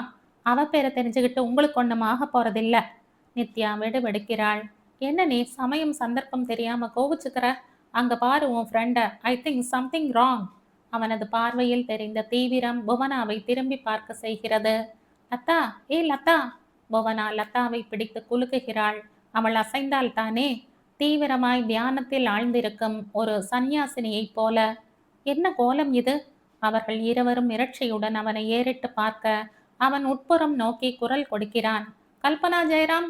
என்ன தம்பி, இங்க கொஞ்சம் வாங்க. அவள் தனது செழுமையான இடுப்பில் செருகி இருந்த கைக்குட்டையில் கையை துடைத்து கொண்டே வர, இதென்ன? அவன் லதாவை சுட்டி காட்ட ஒரு நிமிஷம் ஒன்றும் புரியாதவளாக திகைத்து நிற்கிறாள் அவள். என்னமா ஆச்சு? ஓடிப்போய் அவளது தோளை பற்றி குலுக்குகிறாள். முகத்தில் பதட்டம் பவுடர் பூச்சுக்கு மேலே வெண்மையாய் திட்டு திட்டாய் படுகிறது. ஐயோ, என்னாச்சு? ஏன் இவ இப்படி உட்கார்ந்துகிட்டு இருக்கா? இப்படித்தான் அக்கா அடிக்கடி இவ பயமுறுத்துறா. சில சமயம் வாய் ஓயாம பேசுவா, சில சமயம் சிரிச்சுக்கிட்டே இருப்பா. அன்னைக்கு மாடனை கண்டபடி திட்டிட்டா. புவனா சொல்ல கல்பனா அவள் முகத்தில் தண்ணீரை அடிக்க ஒரு சில நிமிடங்கள் ஆகிறது லதாவுக்கு தன் உணர்வு பெற. அப்பொழுதும் அந்த கண்களில் இருந்த வெறுமை போகவில்லை. திடீரென பெரிதாய் விரிந்திருந்த கண்ணின் கருமணிகள் சுருங்கி விட்டாற் போன்றதொரு பிரம்மை பரத்துக்கு. அவளையே உற்று பார்க்கிறான். இல்லக்கா, என்னக்கா எல்லாரும் என்ன சுத்தி நின்னுட்டீங்க? அவள் பேச கல்பனா அப்பொழுதுதான் மூச்சு வந்தாற் போல ஒரு கையால் தன் நெஞ்சை பிடித்து கொள்கிறாள். அம்மாடி, ஒரு நிமிஷத்துல கதி கலங்கடிச்சிட்டிய. என்னடிமா ஆச்சு? ஒண்ணுமில்லையே. அவள் சட்டென துள்ளி எழ மற்ற இருவரும் அவளை பின்தொடர அவர்கள் வாசல் வரையில் போகும் பொழுது பரத் அவர்களை பார்வையாலேயே பின்தொடருகிறான். கல்பனா புன் சிரிப்புடன் அவனை பார்க்கிறாள். பயந்துட்டியா தம்பி? பின்ன இந்த காலத்து பொண்ணுங்களை நம்பவே முடியறதில்ல தம்பி. எனக்கு என்னமோ இவ இன்னைக்கு இருந்த நிலையை பார்த்த உடனே நெஞ்சு குபீர்னு பத்திக்கிட்டாப்ல ஆச்சு. இது எதனாலன்னு தெரியுமா மிஸ்ஸஸ் ஜெயராம்? யார் கண்டாங்க? வீட்டில் இருந்து திட்டி லெட்டர் வந்திருக்கலாம். இல்லை கிளாஸ்ல லெக்சரர் டோஸ் கொடுத்திருக்கலாம். அவ குழந்தை மாதிரி சிரிக்கிறா. அவன் தலையாட்டி விட்டு அங்கிருந்து கிளம்பியவன் லதா அமர்ந்திருந்த நாற்காலியின் அடியில் பளபளத்த காகித துணுக்கை பார்த்தவுடன் பாய்ந்து எடுக்கிறான். என்னது? அவன் தோளுக்கு பின்னால் இருந்து கல்பனாவும் எட்டி பார்க்கிறாள். அது ஏதோ மாத்திரையின் மேல் உரை. தலைவலி மாத்திரை சாப்பிட்டுருப்பாங்க யாராவது. கல்பனா சொன்னாலும் பரத்தினால் அதை அத்தனை எளிதாக விட முடியவில்லை. காலையில் எழுந்திருக்கும் பொழுதே நித்யாவுக்கு அந்த செய்தி வந்துவிட்டது. இன்ற கல்லூரி விடுமுறை. சசி என்கிற இளஞ்சிட்டு நிரந்தரமாக கண்மூடி விட்டதற்காக. கல்லூரியில் சிறந்த மாணவியாக இருந்த சசி ஆண்டு விழா நடன நிகழ்ச்சிகளில் பட்டாம்பூச்சியாக சுற்றி திரிந்த சசி கல்லூரி முதல்வரில் இருந்து ஆசிரியைகள் வரை அத்தனை பேரின் அபிமானத்தை ஒரு சேர பெற்ற சசி இறந்துவிட்ட செய்தி அன்று கல்லூரிக்கு வந்து விட்டது. நித்யாவுக்கு இதை சொன்னவள் புவனா. இன்னைக்கு காலேஜ் லீவுடி. ஏன்? போன வருஷம் காலேஜில் படித்தாளே சசி, உனக்கு தெரியாது? அவன் நேற்று ராத்திரி செத்துட்டாளா? ஐயோ, எப்படி? ஏற்கனவே ட்ரக் அடிக்ட். வீட்டுக்கெல்லாம் அழைச்சிட்டு போய் என்னென்னவோ ட்ரீட்மெண்ட்ஸ் எல்லாம் கொடுத்து பார்த்தாங்க. டாக்டர்ஸும் நிறைய நம்பிக்கை கொடுத்தாங்களாம். ரொம்ப நாள் வரைக்கும் அறகுற நினப்பிலேயே கிடந்தா. மாத்திரம் வேணுங்கிறச்சே மாத்திரம் அழுது அமர்க்களம் செய்வாளா. கொஞ்சம் கொஞ்சமா தேறி எழுந்து வர்றான்னு அவ அண்ணா ரொம்பவும் சந்தோஷப்பட்டுட்டு இருந்த சமயத்துல இவ திடீர்னு தற்கொலை பண்ணிக்கிட்டாளாம். தற்கொலையா? நித்யா அதிர்ந்து விட்டாள். சசியை அவள் பார்த்ததே இல்லை. இருந்தாலும் அந்த பெயர் தெரியாத சின்னவளின் மரணம் அவனை ரொம்பவுமே பாதித்து விட்டது. தேறி வரும் சமயத்தில் எதற்காக இவள் மரணத்தை தேடிப் போனாள்? மறுபடியும் இந்த யதார்த்த வாழ்க்கையில் ஈடுபட பிடிக்கவில்லையா? அப்படி எதைத்தான் கனவுலகில் கண்டாள் அவள்? அன்று காலை 9 மணி அளவில் கல்லூரி பிரார்த்தனை மண்டபத்தில் சசியின் இறப்புக்காக இரங்கல் கூட்டம் கூடியது. முதல்வர் கண்களில் நீர் தழும்ப பேசுகிறார். சசிகலா, உங்க எல்லாருக்கும் அவளை அத்தனை சுலபத்துல மறக்க முடியாதுன்னு நினைக்கிறேன். நம்ம கல்லூரி பண்ணையிலேயே அபூர்வமான ரோஜா அவ. இத்தனை சீக்கிரத்துல தன் வாழ்க்கையை முடிச்சுப்பான்னு யாருமே எதிர்பார்க்கல. அவ சீக்கிரம் குணமாகி மறுபடியும் தன் படிப்பை இதே கல்லூரியில தொடர்வாள்னு நான் ஆவலோட எதிர்பார்த்துட்டு இருக்கிற சமயத்துல இப்படி ஒரு அவச்செய்தி என்னால தாங்கிக்கவே முடியல. அவ இந்த கல்லூரியை விட்டு விலகினதுக்கும் பிறகும் அடிக்கடி அவளோட உடல் நலத்தை பத்தி நான் அவங்க அண்ணாவுக்கு லெட்டர் போட்டு விசாரிச்சுட்டே தான் இருந்தேன். நல்லா குணமாயிட்டு வரான்னு செய்தி வந்த சமயத்துல எதுக்காக அவ இந்த மாதிரி ஒரு முடிவை தேர்ந்தெடுத்தாள்னு தெரியல. எப்படியோ மண்ணுல நிம்மதி இருக்கும்னு நம்பிட்டு அவசரமா உதிர்ந்த பூவுக்கு மரணத்திலையாவது சாந்தி கிடைக்கணும்னு நாம எல்லாரும் பிரார்த்தனை செய்வோம். முதல்வரின் தழுதழுத்த பேச்சை தொடர்ந்து ஒரு நிமிட துல்லியமான மௌனத்தின் ஊடே ஆங்காங்கே சின்ன சின்ன விசும்பல்கள். சசியுடன் மிக நெருங்கி பழகிய சிநேகித நெஞ்சங்கள் அவளது பிரிவை தாளமாட்டாத நொறுங்கும் ஓசையே விம்மலாய் கேவலாய். நித்யாவும் தலை குனிந்து நிற்கிறாள். முகம் தெரியாத இனியவளே, உன்னுடைய இந்த முடிவுக்கு காரணம் என்ன? போதையிலேயே இருக்க பிரியப்பட்டாயா? இந்த மாத்திரைகள் மட்டும்தான் உனக்கு போதை அளிக்கும் என்று நீ நினைத்தாயா? உன்னை போல சிறந்த அழகி கிடையாது என்று பேசிக் கொள்கிறார்களே, அந்த பேச்சு உனக்கு போதை தரவில்லையா?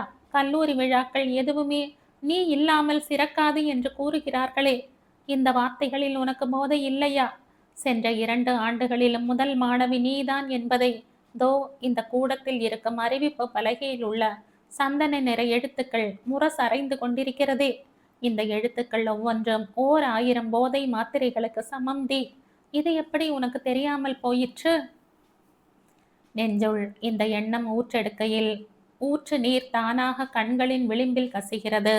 அந்த நேரத்தில்தான் அத்தனை பெரிய கூடத்தில் கல்லூரி மாணவிகளும் ஆசிரியைகளுமாக கூடி நின்ற அந்த இரங்கல் கூட்டத்தின் நடுவில் இந்த சூழ்நிலைக்கு சற்றும் பொருந்தாத வகையில் ஒரு சிரிப்பொலி எழுகிறது. முதுகில் மெல்லியதாய் பக்கத்தில் நிற்பவள் கிசுகிசு மூட்டினால் ரகசிய செணுங்கலாய் சிரிப்பலை வருமே, அதுபோல. யாரது? முதல்வரின் கணீர் என்ற குரல் கூடம் எங்கும் வியாபிக்க சிரிப்பொலி கொஞ்சம் கொஞ்சமாக பலமாகி பெரிய சிரிப்பாய் வாய் விட்டு மனம் விட்டு ஏதோ நகைச்சுவை துணுக்கை படித்தாற்போல.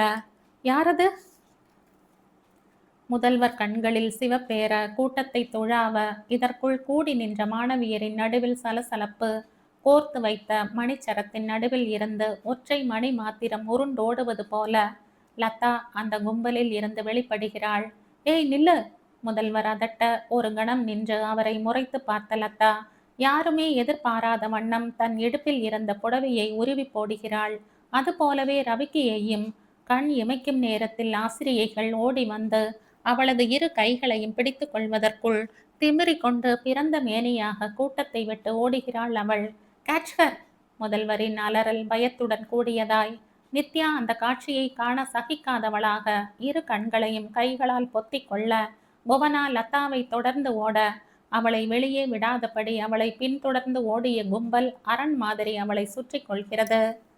என்ன தோன்றியதோ, நித்யா பிரார்த்தனை கூடத்தில் முதல்வருக்கு எதிரே போடப்பட்டிருந்த பெரிய மேஜையின் விரிப்பை வெடுக்கனை இழுத்து கொண்டு கூட்டத்தை நோக்கி பாய்கிறாள். துணி துணி, எங்க இவ புடவ? கும்பலின் நடுவில் இருந்த ஆசிரியையின் குரல் ஒலிக்க, முதல்ல இதால அவளை மூடுங்க. நித்யா கும்பலுக்குள் நுழைய முடியாமல் வெளியில் இருந்தபடியே வீசிய மேஜை விரிப்பை எவ்வளோ ஒருத்தி கப்பென பிடித்து ஆசிரியையிடம் தர, என்ன விடுங்க, என்ன விடுங்க! லதாவின் அலறல் மட்டும் தனியாக ஒலிக்கிறது. அதை தொடர்ந்து பழைய கெக்கெக்கே சிரிப்பு. லதா சும்மாரு! ஏய் என்னாச்சு உனக்கு? சிரிக்காத, அப்படி சிரிக்காத. Calm down Latha, what happened? இத்தனைக்கு மடங்காதவளை புவனாவின் பளீர் என்ற ஒரு அறை அடங்க வைக்கிறது. ஒன்றல்ல இரண்டல்ல, தொடர்ந்து சரமாரியாக அறைகிறாள் அவள். தடுத்த ஆசிரியர்களிடம் தன்னை மீறி கத்துகிறாள். அவளை அடக்க இதுதான் வழி, தடுக்காதீங்க. இதற்குள் ஒருத்தி லதாவை போர்வையால் மூட 4-5 பேராய் அவளை அவளது அறைக்கு தூக்கி செல்கிறார்கள். நித்யா இவர்களின் பின்னாலேயே. செத்து போனவளுக்காக அனுதாபப்படுவதா, இதோ பித்து பிடித்தவள் போல ஓடும் லதாவை நினைத்து பயப்படுவதா? அந்த கணத்தில் அவள் மனசுக்கு ஆறுதலாய் ஆதரவாய் இந்த பிரச்சனைகளுக்கு ஒரு முடிவு காணக்கூடிய ஒரே மனிதனாய் நின்றவன் பரத்தான். அவனை பார்க்க வேண்டுமே. எப்பொழுது, எங்கே? அவள் பரபரத்து போகிறாள். சசியின் மரணத்தை விடவும் லதா கல்லூரி பிரார்த்தனை கூடத்தில் நடந்து கொண்ட முறையே அதிகமாய் பேசப்பட விஷயம் பரத்தின் காதுகளுக்கு எட்டாமல் இல்லை. மரணத்தை சந்தித்துவிட்ட சசிக்காக துக்கப்படுவதா, இனி வரும் காலத்தை தனது மடைமையால் பாழாக்கி கொண்டிருக்கும் லதாவுக்காக வருத்தப்படுவதா என புரியாதவனாய் அன்று காஃபி பாரில் கண்டெடுத்த மாத்திரை உரையை விரலால் நீவிவிட்டு அதில் உள்ள எழுத்துக்களை மிக சிரமப்பட்டு படித்தவன் அடுத்த நாளே குமாருடன் கல்பனாவின் கணவரான ஜெயராமை பார்த்தபோது மெல்ல தன் சந்தேகங்களை கேட்க தொடங்குகிறான். இந்த போதை மாத்திரை எல்லாம் எங்க கிடைக்கிறது சார்? ஜெயராம் கண்களை மலர்த்தி முகத்தில் கேள்விக்குறியுடன் இவனை பார்க்கிறார். ஏன்பா, இறங்கி பார்க்கலாம்னு தோணுதா? சச்ச, இல்ல சார், காலேஜ் வட்டாரத்தில் அதிகமா அடிப்படுதே, இவங்களுக்கெல்லாம் எங்க இருந்து யோசிச்சு யோசிச்சு பார்க்கறேன். அதெல்லாம் பொண்ணுங்க கில்லாடிங்கப்பா, இதுக்கெல்லாம் அங்கங்க ஆளுங்களை வச்சிருப்பாங்க. இப்ப ஈஸியா கிடைக்கிற மருந்து பேர் என்ன? பணத்தை விட்டு எறிஞ்சா எந்த மருந்து தான் கிடைக்காது, சொல்லு பார்க்கலாம். பரத்தன் சட்டை பையில் இருந்த காகிதத்தை எடுத்து ஜெயராமிடம் நீட்டுகிறான். என்னப்பா இது? காலேஜ் பொண்ணொருத்தி காஃபி பாருக்கு வந்துட்டு போனப்பா இந்த பேர் கொண்ட மாத்திரை கவர் கீழே கிடந்தது. ரொம்ப சிரமப்பட்டு மாத்திரை பேரை கண்டுபிடிச்சு எழுதிக்கிட்டு வந்திருக்க. எங்க காமி? ஜெயராம் காகிதத்தை வாங்கி மாத்திரையின் பெயரை வாய்விட்டு படிக்கிறார். டெக்சிட்டிரின். முதலில் கலக்கம் படர்ந்திருந்த முகம் கொஞ்சம் கொஞ்சமாய் மலர்ந்து சிரிப்பில் விகசிக்கிறது. இதுக்காகவா நீ இத்தனை சிரமப்பட்ட? அட கஷ்டமே, இது வெறும் தலைவலி மாத்திரப்பா. தலைவலி மாத்திரையா? இந்த பேரை நான் இதுக்கு முந்தி கேள்விப்பட்டதே இல்லையே. நிறைய டாக்டர்ஸ் இந்த மாத்திரையை பேஷண்ட்ஸுக்கு எழுதி தர்றதே இல்லை. தலைவலிக்காக இது சாப்பிட போனா லேசா தூக்கம் வரும், வயிற்று புரட்டும், அவ்வளவுதானா? அவ்வளவே தான். இப்போ மார்க்கெட்டில் ஆஸ்ப்ரோ, எனாசின், டிசிப்ரின்னு எத்தனையோ பெயின் ரிலீஃப் டேப்லெட்ஸ் இருக்கு இல்லையா? அது மாதிரி தான் இதுவும். பரத் அவரையே இமைக்காமல் பார்த்துவிட்டு குமாரின் கரத்தை அழுத்துகிறான். போகலாமா அண்ணா? அவர்கள் விடை பெறும் பொழுது ஜெயராம் பரத்தின் தோளில் தட்டுகிறார். இதை பாருப்பா, இந்த மாதிரி விஷயங்களை எடுத்துட்டு மூளையை குழப்பிக்கிறதுக்காகவே நானும் உங்கண்ணாவும் இருக்கும், போதாதா? நீ சின்ன பையன், படிக்க வேண்டிய வயசு, படிப்பை கவனி, நாங்க இதை கவனிச்சுப்போம். பரத்தின் முகத்தில் படிந்திருந்த குழப்பத்தை ஓரக்கண்ணால் பார்த்தபடியே அவனுடன் நடக்கிறான் குமார். உன்னை எங்கடா இறக்கி விடணும்? முதல்ல ஏதாவது ஒரு ஹோட்டலுக்கு போவோம், உங்கூட கொஞ்சம் பேசணும். இன்னும் என்னடா? நீ வாய. பரத்குமாரின் ஜீப்பில் பாய்ந்து ஏற ஜீப் நகரத்தின் மையத்துக்கு வரும் வரையில் எதுவுமே பேசவில்லை அவன். ஹோட்டலில் காஃபிக்கு ஆர்டர் கொடுத்துவிட்டு குமாரின் முகத்தை புருவங்கள் முடிச்சிட பார்க்கிறான் பரத். எனக்கு யாரையுமே நம்ப முடியல, புரியல. இந்த ட்ரக்ஸ் சப்ளை பண்றவங்க யாரு, இவங்களுக்கு உதவுறது யாருன்னு ஒண்ணுமே புரியல. ரொம்பவும் யோசிச்சு பார்த்தா போலீஸ்காரங்க மேலேயே சந்தேகம் வந்துடும் போல இருக்கு. குமார் பற்கள் பளீரிட சிரிக்கிறான். எந்த மாத்திரையையும் போடாமலேயே உன் மூளை குழம்பி போச்சுன்னு நினைக்கிறேன். இல்லைன்னா என்னையே சந்தேகிக்கிற அளவுக்கு உன் புத்தி போகாது. நான் போலீஸ்காரங்க மேலே சந்தேகப்படுறேன்னா உன்னையும் அதில் சேர்த்துட்டேன்னு நீயா எப்படி நினச்சிக்கலாம்? நான் மிஸ்டர் ஜெயராமை சந்தேகப்படக்கூடாதா? டேய் சும்மா இருண்ணா. இத்தனை நாள் நீயும் எத்தனையோ ட்ரக் அடிக்ட் கேஸுங்களை அட்டன் பண்ணியிருக்க. உனக்கு இப்போ காலேஜ் வட்டாரத்தில் நிறைய புழங்குற மாத்திரைகளோட பேர் தெரியுமா? முக்கியமான மாத்திரைகளை பற்றி தெரியும். இப்போ மான் ட்ரக்ஸ், ப்ரோடோட்டம், ரெஸ்டில், சொனாரில் இதெல்லாம் தெரியும். இதில் மான் ட்ரக்ஸ், ப்ரோடோட்டம் தான் பாப்புலர். ரெஸ்டில் போட்டால் தூக்கம் வர மாதிரி இருக்கும், ஆனால் தூக்கம் வராது. மனசு அலைப்பாயாது, நிம்மதியாக இருக்கும். கனவுலகத்தில் மிதக்கிற மாதிரி ஃபீல் பண்ணுவாங்க. அளவுக்கு மேலே போட்டுட்டு திடீர்னு நிறுத்தினா வலிப்பு வந்துடும். சொனாரில் தான் இருக்கிறதுலேயே ரொம்ப கொடுமையானது. மர்லின் மன்றோ இந்த மாத்திரையினால தான் செத்தா. அது சரி, லதா விஷயத்துல இந்த மருந்துல எதையுமே உபயோகிக்கலைன்னு தெரிகிறது. ஏன்னா அவன் நடந்துக்கிற முறையே வித்தியாசமா இருக்கு. அமைதியா இருந்தவ இப்ப ஆரவாரமா நடந்துக்கிறா. அத்தனை பெரிய கூட்டத்துல உடம்புல துணியே இல்லாம ஓடி இருக்கா. இதெல்லாம் பார்த்தா அவன் மூளையே பாதிக்கிற விதமா ஏதோ ஒரு மாத்திரையை பழக்கப்படுத்திக்கிட்டு இருக்கான்னு தெரியறது. ஓ, நீ சொன்ன மாத்திரைகள் எதுவும் இல்லாம அவன் ஏன் டெக்னி ட்ரைன்ங்கிற மாத்திரையை உபயோகப்படுத்தி இருக்கக்கூடாது? அதான் தலைவலி மாத்திரைன்னு ஜெயராம் சொன்னா இல்ல? அப்ப ஜெயராம் சொல்றது தான் நீ நம்புற. உனக்கு இந்த மாத்திரையை பத்தி எதுவும் தெரியாது இல்லையா?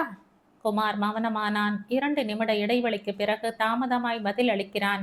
இப்படி ஒரு மாத்திரை பேரை நான் இதுவரையில கேள்விப்பட்டதே இல்லை. பரத் தன் எதிரில் கொண்டு வந்து வைக்கப்பட்ட காஃபியை முழுக்க காலி செய்துவிட்டு அண்ணனிடம் மெல்லிய அதே சமயத்தில் அழுத்தமான குரலில் சொல்கிறான். எனக்கு இந்த மாத்திரையை பத்தி தெரியும். குமாரின் கண்களில் வியப்பு அலை மோதுகிறது. தெரியுமா? எப்படி? முதல்ல என் காலேஜ் பசங்களை கேட்டு பார்த்த. அவனுங்களுக்கும் உனக்கு தெரிஞ்ச அளவுக்குத்தான் தெரிஞ்சிருக்கு. பரத் நடந்ததை சொல்கிறான்.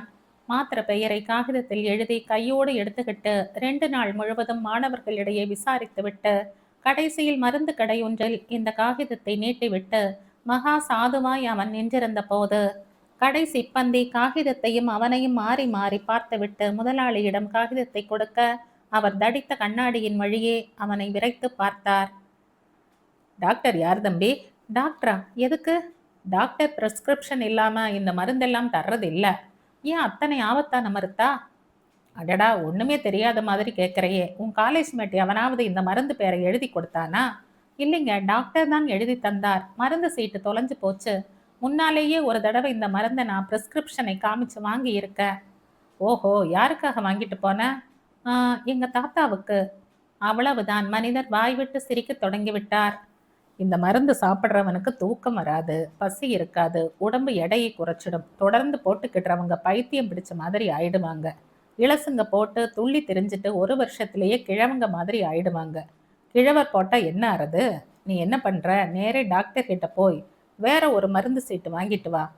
இல்லை, இதைத்தான் அவர் தன் சீட்டில் குறிப்பிட்டு இருந்தாரான்னு கேட்டுக்க போ. அவன் தலை குனிந்தபடி நகர பக்கத்தில் இருந்தவரிடம் இறைந்து விமர்சிக்கிறார் அவர். எல்லாம் ஃப்ராடு. இவன் என்ன தாத்தாவுக்கா மருந்து வாங்க வந்திருக்கான்? வெறுமை ஒரு சீட்டில் மருந்து பேர் எழுதிட்டு வந்து நீட்டினா கொடுத்துடுவேன்னு என்ன நம்பிக்கையில் வந்திருக்கா? எல்லாம் திமிருதாயன் காரணம். அப்பங்காரன் உழைச்சி சம்பாதிக்கிற காசை பையங்காரன் போதைக்கு உபயோகிச்சுக்கிறான். ஏதோ நானா இருக்க தொட்டு விரட்டி அனுப்பினேன். இன்னொருத்தனா இருந்தால் 25 பைசா மாத்திரைய ஒரு மாத்திரை 2 ரூபா, ஏன் 10 ரூபாய்க்கு கூட வித்திருப்பான். நான் மனுஷன்யா. இத்தனைக்கும் நடுவில் சுய பிரதாபம் வேறு. பரத் குமாரிடம் இதை சொல்ல சொல்ல குமாரின் முகத்தில் ஆழ்ந்த சிந்தனை பரவுகிறது. பரத் குமாரிடம் இதை சொல்ல சொல்ல குமாரின் முகத்தில் ஆழ்ந்த சிந்தனை பரவுகிறது. ஜெயராம் எதுக்காக பொய் சொல்லணும்? நான் கூட அப்படித்தான் நினைச்சேன். மிஸ்ஸஸ் கல்பனா ஜெயராம் எதுக்காக பொய் சொல்லணும்னு இப்ப யோசிச்சு பாரு. போலீஸ் ஆளை கூட நம்ப முடியல இல்லையா? குமார் மலைத்து உட்கார்ந்திருக்க அவன் எதிரில் வைத்திருந்த காஃபி ஆறி போய் ஏடு படிய தொடங்குகிறது.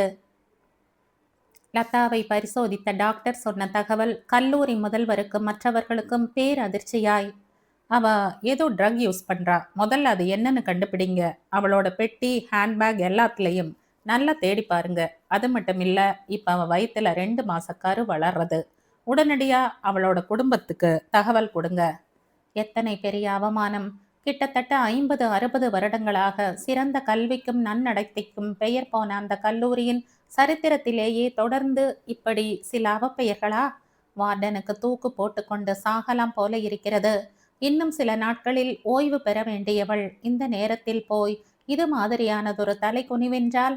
லதாவை அருகே இருந்து கவனித்து கொள்ள முதல்வரால் நியமிக்கப்பட்டவர்கள் நித்யாவும் புவனாவும் தான். கிட்டத்தட்ட பைத்தியம் பிடித்த நிலையிலேயே இருந்தாள் லதா. பேச்சு அதிகம், சிரிப்பு அதிகம். அவளை பார்ப்பதற்காக வந்த அத்தனை பேர்களிடமும் வாய் ஓயாமல் பேசுகிறாள், சிரிக்கிறாள். நடுவே எதையோ எங்கேயோ பார்த்து கொண்டிருக்கிற பெண் கூட தன்னையே கவனிப்பது போன்ற சந்தேகம் வரும். விடு விடுவென்று எழுந்து போய் அந்த பெண்ணை 4 வார்த்தை திட்டிவிட்டு வருவாள். சந்தோஷ மிகுதியில் புவனாவின் கழுத்தை கட்டி கொண்டு தனது காதலனின் குறும்புத்தனங்களை எல்லாம் விடாமல் சொல்வாள். கொஞ்ச நேரம் வாயை மூடிட்டு இருடி லதா. நான் அவரை பற்றி சொன்னா உனக்கே இத்தனை கோபம் வர்றது? யார் அவரு? அவர் தெரியாத உனக்கு? தியேட்டர் ஓனர், பெரிய ஹோட்டல் கூட இருக்கு. பேரு மோகன், வயசு 25. போதுமா? இன்னும் வேணுமா? அந்த ஆளா? அந்த ஆளா? கல்லூரி முதல்வர் வாய்விட்டு அலறுகிறார். அவருக்கு தெரிந்த வரையில் மோகன் மிக சிறந்த குடும்பத்தை சேர்ந்தவன்.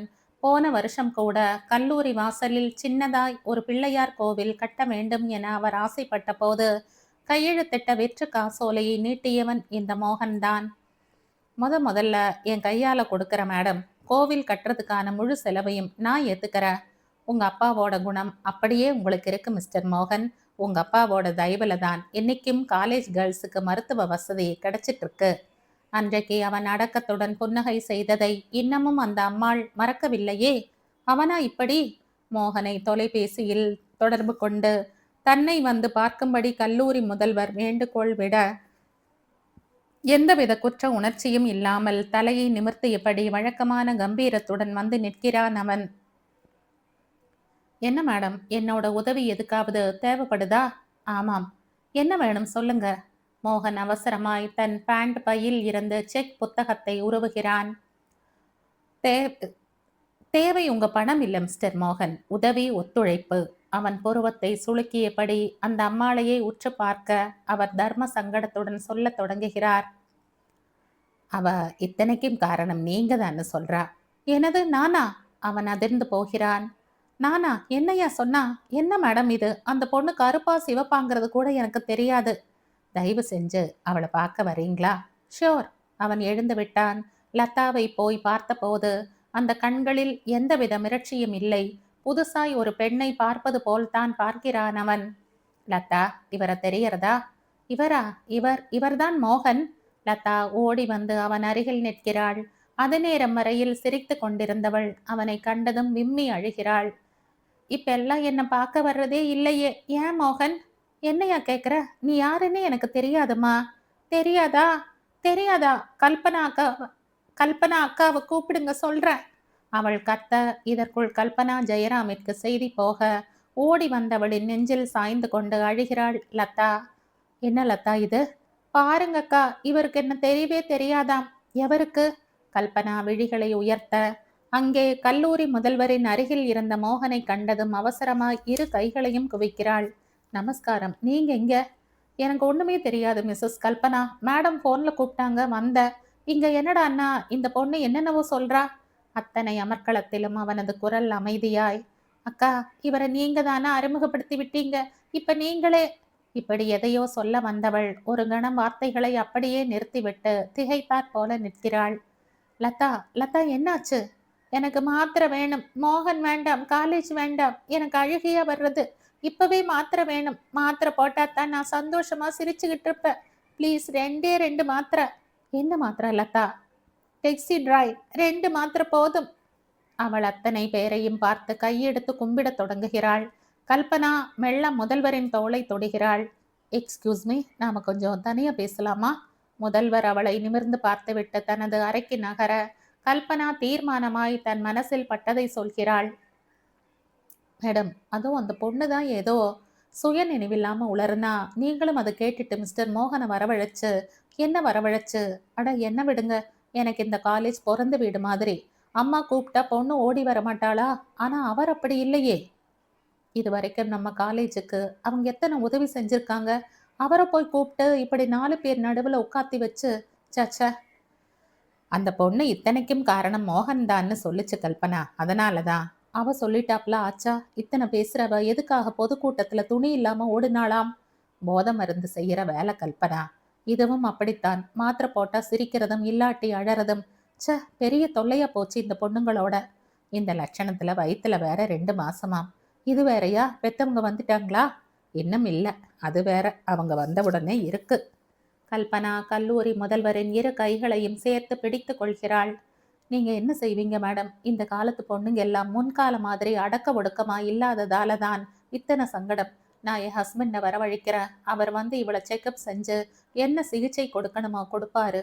அப்படியே இந்த அக்கிரமத்தை செஞ்சவன் யார் ஒன்னும் இவ வாயாலேயே வரவழைப்பார்.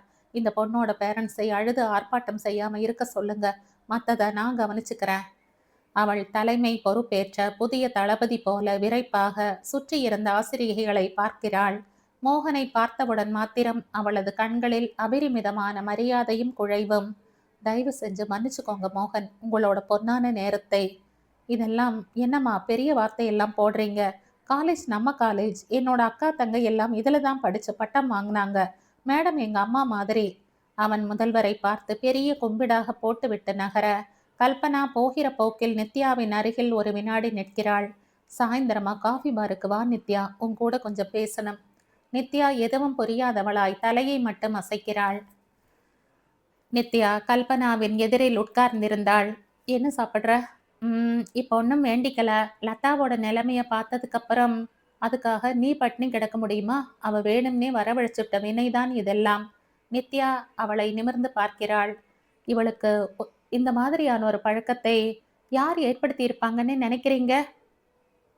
அன்னைக்கே அந்த இன்ஜினியரிங் காலேஜ் ஸ்டூடெண்ட், அவர் பேர் என்ன? பரத். அவர் இவளை பார்த்துட்டு என்னமோ மாதிரி விழிக்கிறா பாருங்கன்னு சொன்னார். அவர் கேட்டா இப்ப இந்த ஊர்ல இது மாதிரியான மருந்துகளை யார் சப்ளை பண்றாங்கன்னு தெரியுமில்ல? கல்பனா சிரிக்கிறாள். எழுந்து வந்து அவளது தலையை பிடித்து செல்லமாக உலுக்குகிறாள். நிஜமாவே நீ பாப்பாதான், ஒண்ணுமே தெரியாத பாப்பா. ஏன் அப்படி சொல்றீங்க? பின் என்ன, திருடனையே போய் யார் இந்த திருட்டை செஞ்சிருப்பாங்கன்னு கேட்குற மாதிரி. வாட்? நித்யா பிரமித்து போய்விட்டாள். அவனா அவனா இப்பவே அதிர்ந்துட்டா எப்படி? சில உண்மைகள் எல்லாம் நமக்கு பளிச்சுன்னு தெரிஞ்சிருந்தாலும் வாய் விட்டு சொல்ல முடியாது தெரியுமா? இந்த மரத்திற்கானே பெரிய போலீஸ் ஆபீசரோட தம்பி. அவன் செய்யற தப்பு தண்டாவெல்லாம் வெளியில வருமா? நிச்சயமா வராது. குற்றவாளி இவன்தான்னு எங்களுக்கு தீர்மானமா தெரிஞ்சாலும் காட்டி கொடுக்க முடியாத சூழ்நிலை. நித்யா கல்பனாவின் முகத்தையே உற்று பார்க்கிறாள். என்றோ ஒரு நாள் சசியின் நிலைக்கு காரணம் பரத்தான் என்று புவனாவும் லதாவும் சொன்னது நினைவுக்கு வருகிறது. அப்படி கூட இருக்குமா? அட கடவுளே, இப்பேற்பட்ட மனிதரிடமா போய் நாம் உதவி கேட்க துணிந்தோம்? நித்யாவின் எண்ண ஓட்டம் புரிந்தாற் போல கல்பனா அவளது தோளை ஆதரவுடன் தட்டுகிறாள். உனக்கு உலக அனுபவமே போதலைன்னு இதுக்குத்தான் சொன்ன, கேட்டியா? இதே மாதிரி இந்த சசிக்கும் லதாவுக்கும் எத்தனை புத்திமதி சொல்லி இருப்ப, யோசிச்சு பாரு. லதாவுக்கும் புவனாவுக்கும் எப்பவுமே இவன் பேர்ல நல்ல அபிப்பிராயம் கிடையாதே. அப்படி இருக்கிறப்ப எப்படி அவன் சொன்னதை லதா கேட்டா? அதான் வயசுங்கிறது. ஒருத்தன் செய்யறது தப்புன்னு தெரிஞ்சிருந்தும் ஏதோ ஒரு மோகத்துல அவங்கிட்டயே போய் விழறது. கல்பனாவின் பேச்சில் மகுடி முன் கட்டுண்ட நாகம் போல நித்யா. இவன் செய்யற அக்கிரமத்துக்கு இவனோட அண்ணாவுமே உள்கையா இருப்பாரோன்னு ஒரு சந்தேகமும் இருக்கு. ஐயோ, அது இன்னும் நிச்சயமா தெரியல. எங்க வீட்டுக்காரர் தான் நேத்து முழுக்க என்கிட்ட சொல்லி புலம்பிக்கிட்டே இருந்தார். இதையெல்லாம் போய் நீ வெளியே விட்டுடாத என்ன? நித்யா விதிர் விதிர்ப்புடன் தலையசைக்கிறாள். பின்ன லதா என்னமோ மோகன் மோகன்னு உளறாளே. அதான் நான் சொன்னனே, மருந்து போட்டு போட்டு அவன் மூளையை குழம்பி போச்சுன்னு. கல்பனா இந்த பெண்களுக்காகத்தான் எப்படியெல்லாம் கவலைப்படுகிறாள் என்பதை சொல்ல சொல்ல நித்யாவுக்கு ஆச்சரியமாக இருக்கிறது. ஒவ்வொரு பெண்ணும் என் தங்கை மாதிரி. இவ ஒவ்வொருத்தையும் டாக்டராகவும் வக்கீலாகவும் கலெக்டராகவும் வரணும்னு நான் எவ்வளோ ஆசைப்பட்டேன் தெரியுமா? கடைசியில நல்ல பசங்களுக்குத்தான் இந்த மாதிரியான முடிவெல்லாம் வருது. இந்த கஷ்டத்துக்கு பேசாம அப்பா அம்மா சொல்ற பிள்ளையை கல்யாணம் பண்ணிட்டு நிம்மதியா இருக்கலாம். என்ன சொல்ற? ஏதடா இவ இப்படி சொல்றாளேன்னு தோணும். நான் கிளாஸ்ல ஃபர்ஸ்ட் வந்தேன். மேல படிக்கணும்னு தான் ஆசை. இவரை பார்த்த உடனேயே மனசுக்கு ரொம்ப பிடிச்சு போச்சு. வரத்தோட அண்ணன் குமார் இருக்காரே, அவருக்கு கூட அந்த காலத்துல என் மேல ஒரு கண். ஏதோ யார் செஞ்ச புண்ணியமோ அவர் போலீஸ் ஆபீசரா வந்துட்டாரு. இல்லைன்னா பொம்பளைங்க மனசை கெடுக்கிறதுல தம்பிக்கு கொஞ்சம் கூட சளைச்சவர் இல்ல. நித்யா திறந்த வாயை மூடாமல் அத்தனையையும் கேட்டுக்கொண்டிருக்கிறாள். கல்பனாவோ பேசிக்கொண்டே பரபரவென உள்ளே போய் சிற்றுண்டையும் காஃபியும் தயாரித்து கொண்டு வருகிறாள். எங்க வீட்டுக்காரருக்கு எல்லாமே என் கையால செஞ்சாகணும். பார்க்குறவங்களுக்கு ஒரு மாதிரியா கூட இருக்கும். என்னடா இந்த வயசுக்கும் இவங்க துளி கூட கூச்ச நாச்சம் இல்லாம இருக்காங்களேன்னு. பெத்தவங்க பார்த்து பண்ணி வைக்கிற கல்யாணங்கள் எவ்வளவோ நல்லா இருக்குன்னாலும் ஏன் வரையில லவ் மேரேஜ் தான் மற்ற ஜோடிங்களை விட சந்தோஷமா இருக்குன்னு சொல்வேன். நித்யா, நீ யாரையாவது லவ் பண்ணிட்டு இருந்தா முதல்ல இந்த அக்கா கிட்ட சொல்லிடு. நான் பார்த்து முடிச்சு வச்சுடுறேன். என்ன இதுல ஒன்றும் தப்பில்லை. காதலிக்கிறது பாவமோ செய்யத்தகாத விஷயமோ இல்லை. நிறைய பொண்ணுங்க செய்யற தப்பு என்னன்னா தனக்கு ஏத்த பையனா பார்த்து செலக்ட் பண்ணி காதலிக்காதது தான். நித்யா கொஞ்ச நேரத்துக்கு லதாவை மறந்தாள். இது போன்ற நல்ல பெண்மணிகள் ஏன் இப்படி எங்கோ ஒரு சேற்றில் விழுகிறார்கள் என்று புரியாமல் வியந்து போனாள். கல்பனா திரும்ப திரும்ப கல்யாணத்தை பற்றியும் குடும்ப வாழ்க்கையை பற்றியுமே பேசுகிறாள். நித்யாவுக்கு இருக்கும் அழகுக்கு இதுதான் கல்யாணம் செய்ய ஏற்ற பருவம் என்கிறாள். இவளை மாதிரி பெண்களுக்கு கல்யாணம் செய்ய பெற்றோர்கள் கவலைப்பட வேண்டிய அவசியமே இல்லை என்றும் பார்த்தவர்கள் சொக்கி போவார்கள் என்றும் கூறுகிறாள். நித்யாவுக்கு மேல் 2 சகோதரிகள் மாலையை எதிர்பார்த்து வீட்டில் இருக்கிறார்கள் என்பது தெரிந்ததும் தன் வருத்தத்தை வெளிப்படையாக காட்டிக் கொள்கிறாள். தன்னால் முடிந்தால் அவர்களுக்கு நல்ல மாப்பிள்ளையாக அவர்கள் சமூகத்திலேயே பார்த்து சொல்வதாக சொல்கிறாள். கடைசியில் தன் கணவரின் சிநேகிதரின் பிள்ளை ஒருவன் நித்யாவை கடைத்தெருவில் பார்த்ததாகவும், யார் அந்த அழகு ராணி என்று தன்னிடம் கேட்டதாகவும், அதற்கு பிறகு அவன் தன்னை சந்திக்கும் போதெல்லாம் மறக்காமல் நித்யாவை பற்றி விசாரிப்பதாகவும் சொல்லி சிரிக்கிறாள். இதை கேட்ட நித்யாவின் முகத்தில் படர்ந்த வெட்கத்தை பார்த்து வெளிப்படையாக கேலி செய்கிறாள். பொண்ணுங்க இது மாதிரி வெட்கப்பட்டாதான் நல்லா இருக்கு. சி, நான் ஒன்றும் வெட்கப்படல. எவனோ கேட்டான்னா அதுக்காக நான் எதுக்கு வெட்கப்படணுமாம்? என்னது, எவனோ வா, அவன் யாருன்னு தெரிஞ்சா அசந்து போயிடுவ. கோயமுத்தூர்ல பெரிய மில் ஓனரோட பிள்ளை. உங்க அக்காக்காரிங்க கழுத்துல முதல்ல தாலி ஏறட்டும், அதுக்கப்புறம் நானே உங்க வீடு தேடி மாப்பிள்ளை வீட்டுக்காரங்களை அழைச்சிக்கிட்டு வந்துடுவேன். போதுமே, நான் இன்னும் நிறைய படிக்கணும்னு நினச்சிக்கிட்டு இருக்கேன். நீங்கள் மாப்பிள்ளை வீட்டுக்காரங்களை அழைச்சிக்கிட்டு வந்தாலும் யார் இங்கே சம்மதம் தரப்போகிறது? நான் சரின்னு சொல்லாமல் எங்கள் வீட்டில் கல்யாண ஏற்பாடுகள் செஞ்சிடுவாங்களா என்ன? அதையும் தான் பார்த்துடலாமே. இப்போ சொல்கிற, நான் அந்த பையனோட ஃபோட்டோவை நாளைக்கு காட்டுறேன். அதை பார்த்துட்டும் நீ இதே வார்த்தையை சொன்னால் நான் என் காது ரெண்டையும் அறுத்துக்கிறேன். அவள் இதை சொல்லி முடிக்கும் முன்பே வாசலில் அழைப்பு மணி வீரடிக்கிறது. பாரு, மணி கூட அடிக்குது, நல்ல சகுனம். கல்பனா துள்ளி கொண்டு ஓடி கதவை திறக்க, ஜெயராம் மனைவிக்கு பின்னால் ஒரு சின்ன பெண் இருப்பதையே கவனிக்காதவர் போல மனைவியை இழுத்து அணைத்து முத்தமிடுகிறார். சி, என்ன நீங்க, பின்னாலேயே நித்யா இருக்குது. கல்பனா அவரது கரங்களில் திமிர, அப்பொழுதுதான் அவளை கவனித்தார் போல ஜெயராமின் முகத்தில் கூச்சத்தை காண்பிக்கிறார். ஓ சாரி, நீ இருக்கிறதையே கவனிக்கலம்மா. ஆனாலும் பரவாயில்ல, ஹஸ்பண்ட் அண்ட் ஒய்ஃப் அந்தரங்கமா இருக்கிறப்ப இதெல்லாம் சகஜம்தான். உனக்கு இதை பத்தி தெரிஞ்சிருக்க வேண்டியது அவசியம் தானே? நித்யா முகம் சிவக்க தலையை குனிந்து கொள்கிறாள். காது மடல்களில் மெல்லியதாய் சூடு பரவுவது போல ஒரு உணர்வு. போதுமே, அசடு வழியாதீங்க. கல்பனாவின் குரல்தான் அங்கு நிலவிய தர்ம சங்கடமான சூழ்நிலையை கலைக்கிறது. அடுத்த கணமே சிரிப்பால் அந்த கூடமே நிரம்பி வழிகிறது. இந்த கதையின் தொடர்ச்சியை அடுத்த பதிவில் கேட்கலாம். நன்றி.